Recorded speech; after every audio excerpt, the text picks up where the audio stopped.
তো আজকে বছরের শেষ দিনে মা দেখি আজকে কি কি করলো। মা আজকে কিন্তু বছরের শেষ দিন, আর প্রথম দিন ভালো মন্দ খেতে হয়, শেষ দিন খারাপ। ও বাবা, আমার মা আগে ভাগে দিয়ে দিল, তার মানে বোঝা গেল যে আজকে সেরকম ইন্টারেস্টিং কিছু নেই। তার আগের দিন যে ভালো মন্দ খাইছে সেটা তো বললো না। কবে? সোমবার দিন যে এত ভালো মন্দ খাওয়া দাওয়া হলো। কি গো মা, মাংসটাই কি বড় কথা? বাবা দেখো মুখটা কি চোপা করছে, দেখো। মুখটা তো চোপা করতেই হবে। ভাত বেগুনি ভেজেছিলাম, হাতে হাতে হাতে হাতে খেয়ে নিয়েছে, এখন 2 পিস অবশিষ্ট আছে। আর এটা হচ্ছে পালং শাকের তরকারি। এটা হচ্ছে চিংড়ি মাছ, একটু বড় চিংড়ি খুঁজছিলাম, পেলাম না, বাড়িতে এসে ছোট চিংড়ি।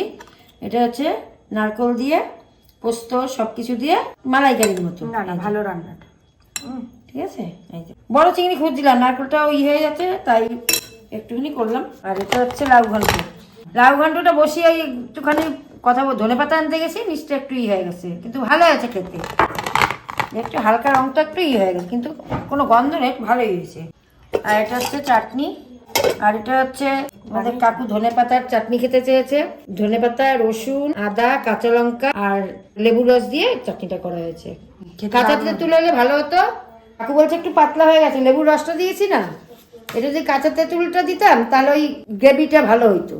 যেহেতু রসটা দিয়েছি একটু রস হয়েছে, কিন্তু ভালো হয়েছে, টেস্ট হয়েছে। টাটা। কেমন লাগলো অবশ্যই জানিও।